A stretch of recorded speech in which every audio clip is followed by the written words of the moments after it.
Estatuto da Criança e do Adolescente, gente bonita. E o tema de hoje é do Conselho Tutelar. Ah, eu tenho certeza que você já fez questões sobre o Conselho Tutelar, né? Então vem comigo revisar essa temática.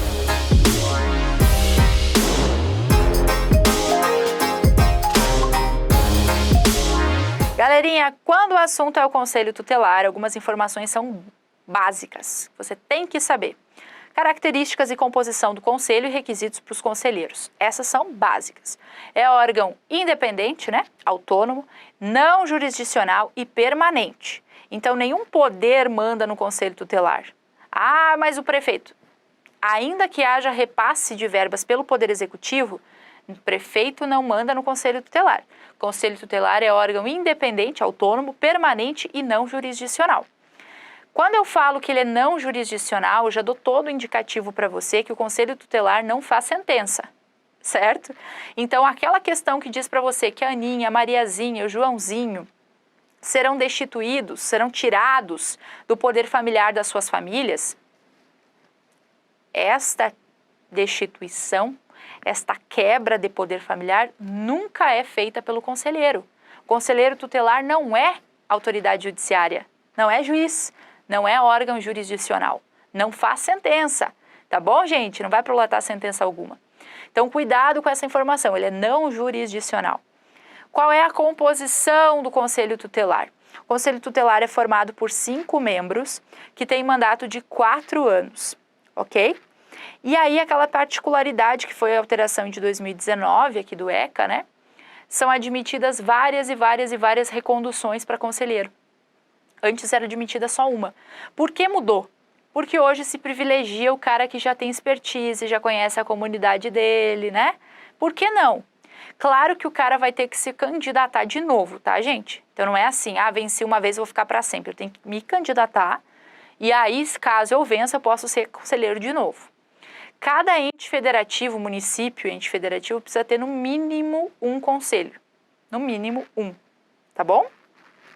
E os requisitos para você se tornar conselheiro? Você tem que ter 21 anos, idoneidade moral. Ah, lembrou que você também tem que ter, né, futuro advogado. E ainda, gente, residir no município. Pegadinha, não precisa estar domiciliado. O povo que estuda direito civil aí, a diferença de residência para domicílio, né? Você não precisa ter ânimo definitivo, de permanência, tá? Mas durante o período em que você é conselheiro, você tem que residir, mesmo que não haja ânimos de permanência, mas residir no município onde se torna conselheiro. Vencidas essas informações introdutórias, a gente vem para competências dos conselheiros. O que o conselheiro faz? E aí, a cereja do bolo, minha gente, essa você tem que estudar. Não basta estudar o artigo 136, tá? Não é suficiente estudar o artigo 136. Que fala sobre as competências dos conselheiros. É importante o 136? Com certeza, ele foi alterado agora em 2022. Então, você tem que estudar todos os incisos que foram acrescidos. Porém, ele não é o único artigo importante. E eu citei o conjunto de artigos que você precisa olhar com bastante calma e afinco aí no seu material, ó. O que vai dizer pra gente o artigo 13, galera? Os casos de castigo físico,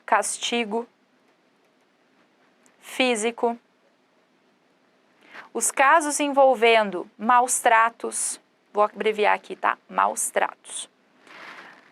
Ou tratamento cruel ou degradante, tratamento cruel / degradante. Quando verificados, gente, em suspeita ou confirmação, tá? E eu vou colocar aqui pelas autoridades de saúde. Imagino que você recebe uma questão da FGV falando que um médico atende uma criança com notórios edemas na pele. O que vai acontecer? Esse profissional de saúde ele tem obrigação legal, notificação compulsória. Ele precisa obrigatoriamente comunicar ao Conselho Tutelar. Mesmo que não tenha confirmação, prof, que essa lesão ela resulta de uma agressão física, de um castigo físico? Sim, porque a suspeita gera a obrigação de comunicar, tá bom? Depois o artigo 18b, a gente vai falar de todos aqueles que devem proteger crianças e adolescentes. Os pais, os responsáveis, os executores das medidas socioeducativas. Então eu vou colocar aqui agentes, tá? Agentes que devam proteger crianças e adolescentes. Quando estiverem nessa função, são proibidos de implicar violência, castigar fisicamente, imprimir violência, tá? Esse 18b é bem legal e bem interessante. E aí você vai ter, dentro da narrativa do parágrafo único, que as medidas que são aplicadas na situação de ocorrência de violência, né? Essas sanções que vão sofrer esses agentes, essas sanções elas são aplicadas pelo Conselho Tutelar. Então, assim, encaminhamento para um curso, para um programa de acolhimento, advertência para o grupo familiar, para o pai ou responsável, certo? O que vai acontecer? Quem pode aplicar essa advertência? O conselheiro tutelar, tá bom? 18b vai falar que todos os agentes que devam cuidar e não cuidam estão sujeitos a uma medida aplicada pelo Conselho Tutelar.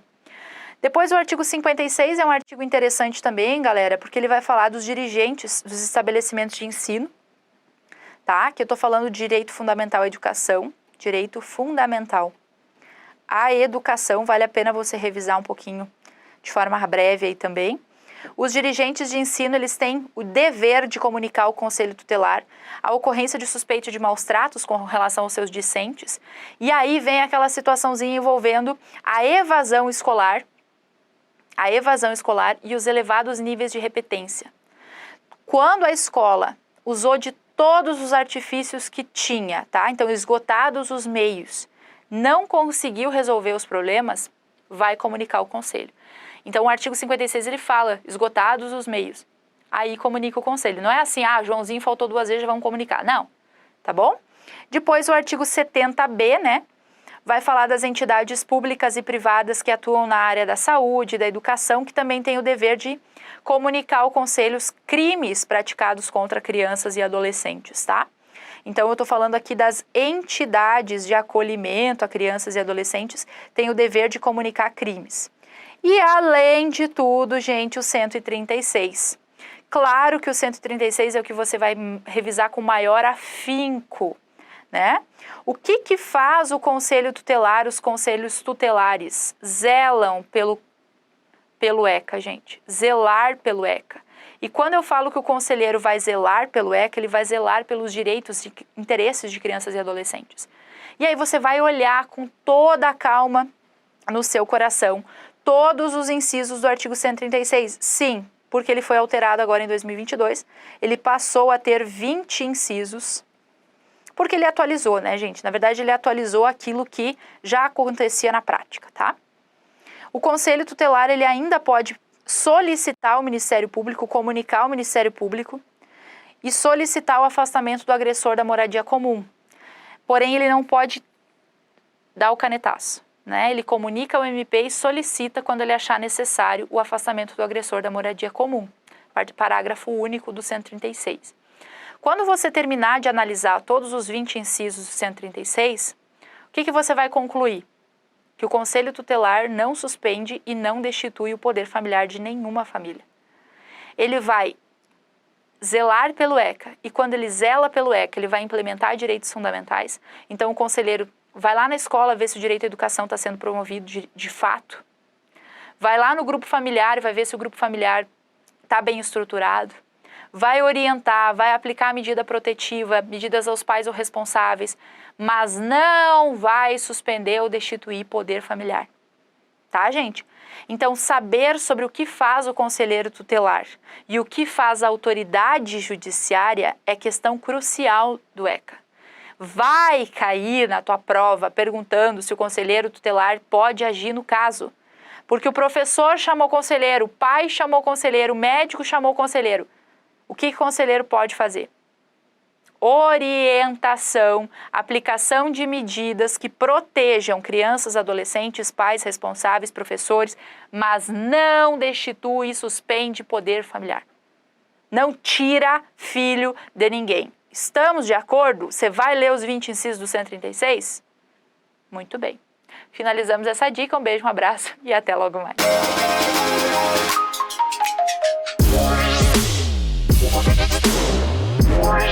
We'll be right